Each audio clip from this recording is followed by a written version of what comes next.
Hey, what's up, YouTube? Well, part of my efforts to help grow my channel is one of the things I have to start doing is learning how to make more content. So I'm going to start making more content. I'm going to start talking about trending topics. I'm not going to just talk about entry-level white supremacy. I'm not going to just talk about that. I want to talk about multiple issues. But one of the first issues one of the issues I want to speak of right now that I really want to touch on is the Syria war crisis. Because we're really trying to start wars with two countries at once.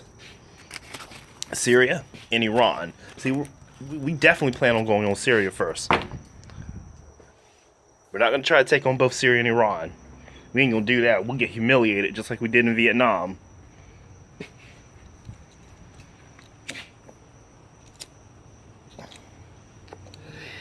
It's said that if you don't learn from history, you doom yourself to repeat it. And I got to say, there's a lot of facts to that. If you don't learn from history, you will doom yourself to repeat it.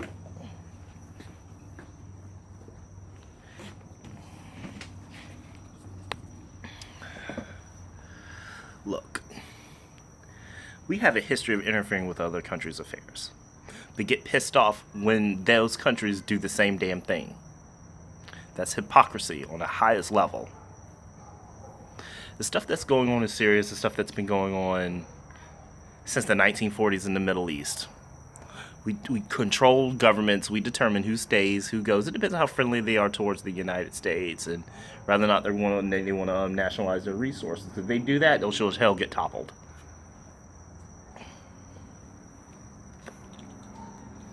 They don't bow to the United States or Israel, they get toppled.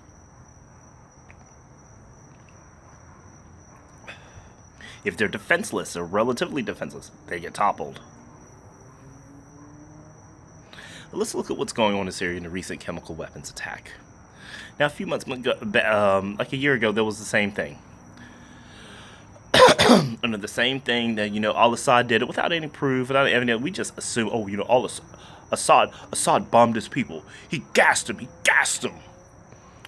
And I knew it was probably going to be some redneck watching this video thinking, oh, this man doesn't like his country. I wish he would come on here and try to debate me. You will not debate me. I'll win that debate. I promise you that. I'll point all the bullshit our country has ever done. You'll shut the fuck up real quick. Here's the thing.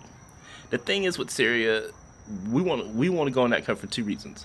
One, we want to build a pipeline that transfers oil. And number two, we want the oil that exists in the Golan Heights in Syria. Syria, not Israel. That plot of land where Israel illegally annexed. But, I digress for now. We depend on a lot of false pretenses to do the stuff we do.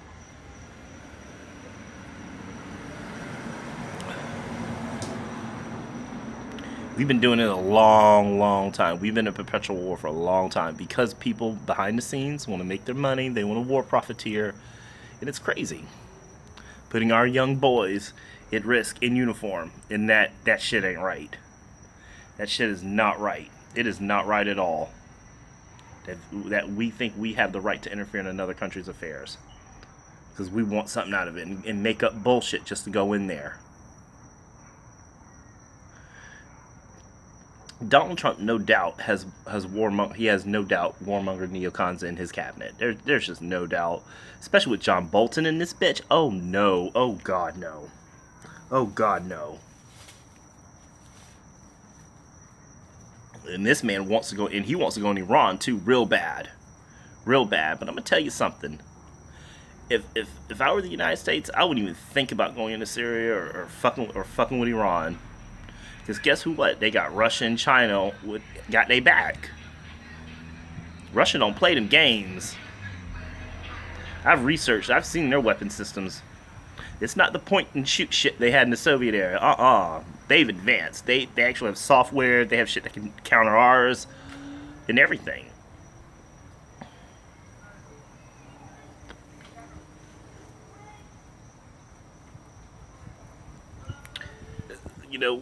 A Russian plane buzzed by an American ship. I've forgotten the name of that American ship. But they made it out like, oh, we just let it swoop by. No, you had no choice but to let it swoop by because you couldn't shoot back. They jammed your shit. And we will never admit it.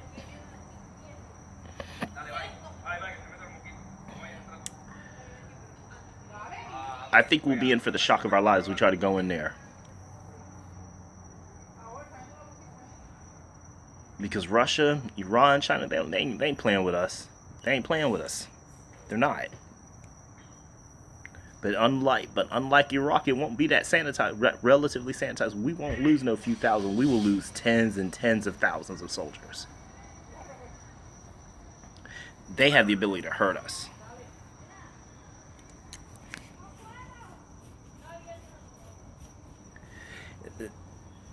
Now I want to get to Iran. Now, I knew right then the Trumps when Donald Trump came in there and he wanted to just scrap the Iran nuclear deal. That country's actually doing what it was supposed to do. That country was absolutely doing what it was supposed to do. It was supposed to, scrap a lot of its centrifuges, which it did. It has low-grade uranium, which they have, which cannot be made into weapons-grade uranium. It cannot be. The IAEA is all up in there. And Iran's a country that's proud. They don't like people all up in their stuff. But they let them in so they can get the sanctions lifted, so they can have an economy. The people bitched about them getting their money back. Yes, that billions of dollars, that was their money. We seized it after the Iranian Revolution in 1979. That country has every right. And why shouldn't they have nukes? Because Israel got nukes. They won't admit they have nukes, but they have nukes. People too damn smart not to have them. Trust me, they got busted spying. Stealing nuclear secrets. It's documented. They've been busted.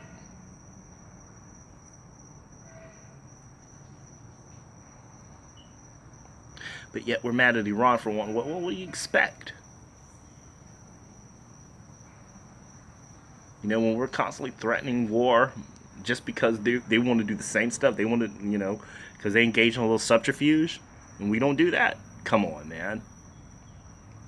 One of the reasons the real reason why we want to go in Iran is so we can get that oil. It's always over oil. It's always over some natural resource. It always is. Anytime we go in the Middle East, look.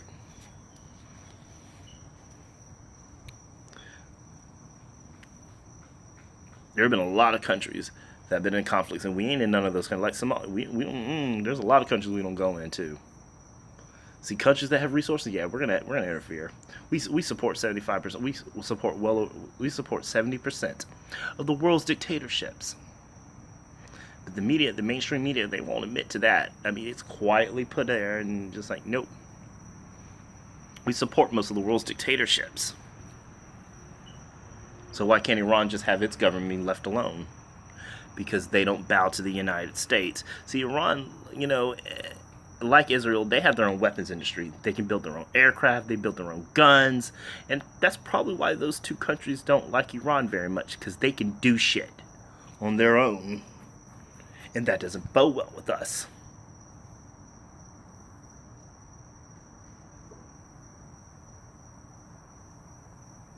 I promise you, if we ever attack that country, if we ever even think we can attack Iran and get away with it, those guys will fight back with their own fire and fury.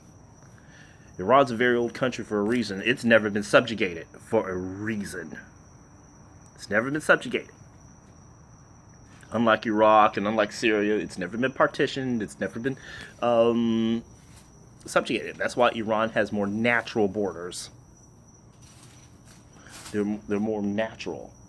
The ones of Syria and Iraq, they're more drawn up. They're artificially created countries. Well, Israel is too, but Israel's kind of sort of the U.S. and a British creation. I mean, they just it's artificial too. But that state serves as a buffer state in the Middle East.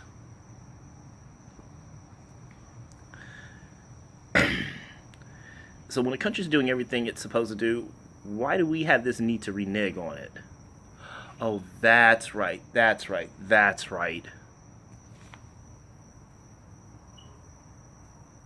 We don't want that country to control its own destiny. It's always some excuse.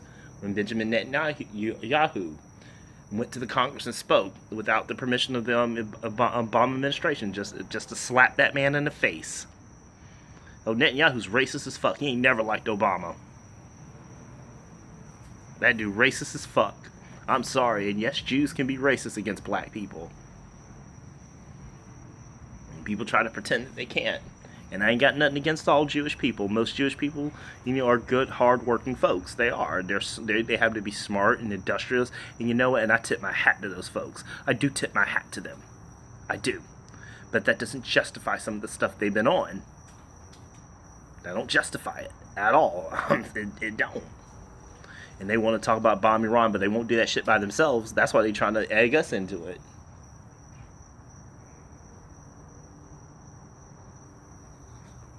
And it's crazy. But like I said, in a lot of stuff, I'll explain to you in real short detail the history of our beef with Iran. It wasn't always like that. We always had beef with Iran, but then again, we had a friendlier government that was put in by the United States and Britain's MI6. In 1953, Iran had its first democratically elected government. The name of this guy was, Mohammad Mossadegh. One of the things he wanted to do was nationalize the petro industry in Iran so they can use the resources to build their own country up and to make sure their people ate and had infrastructure and were able to do this and that. But Great Britain and the United States, us wanting cheap oil, we wasn't having any of that. We weren't having any of that. So what we decided to do is just overthrow the government, install the Shah, who ran Iran with an iron fist, and he was brutal. The Shah was brutal, but he was friendly towards it, so we were able to overlook it. See, we'll ignore dictators, what the shit they do, as long as they kiss our asses at the end of the day, as long as they sell us cheap resources, then we're good on what those countries do. We good. I'm sorry about the lighting. I'm just not doing a video in the house right now. I feel like being outside right now. So, if you can't see myself, fuck it. Whatever. I just want to tell the truth. So us wanting cheap oil led to that. And with the Shah in place, the Iranians got mad about that. And guess what? A lot of times when there's a brutal dictatorship, a lot of times it's the religious elements that will take over. That will take over. One of the reasons why we have the government that's in place in Iran today, while we have the Supreme Leader Khomeini, is because we overthrew Mossadegh in the first place and installed the Shah. See, if we would have never had the Shah, the Iranian Revolution would have never happened. The Iran hostage crisis would have never happened. None of that. Because of our interference. We caused it. And Iran has never forgotten that. See, those people, they keep track of that shit. They bring their receipts. They keep score. They haven't forgotten that. They know that we're the ones who interfered in their business in the first place. So I can't really blame Iran for wanting to be weaponized, or even if they were guilty of wanting a nuclear weapon. I can't blame them. They know that countries that have nukes don't get invaded by the United States. And that's all they know. Let's look at North Korea. Of all the stuff they do, we don't go in and attack North Korea. Now, why is it that we don't attack North Korea? Because they're armed with nukes and they can hurt us and our allies. Tell me that's not fucking true. It is absolutely true.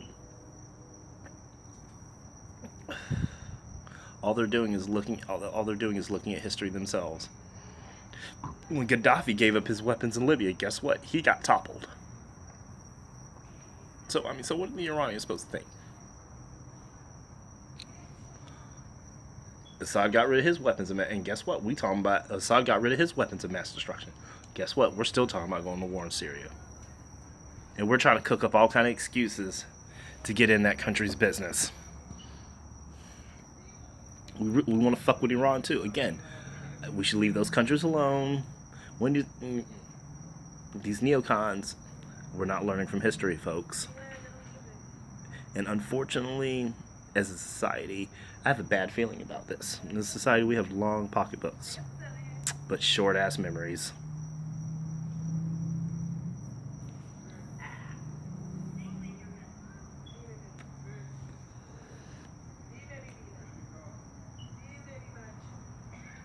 But, elections have consequences, guys. Elections have consequences. All these rednecks that are so gung-ho They ain't gonna want to send their kids up in there. They definitely don't want to send their kids there. And that's all I got to say.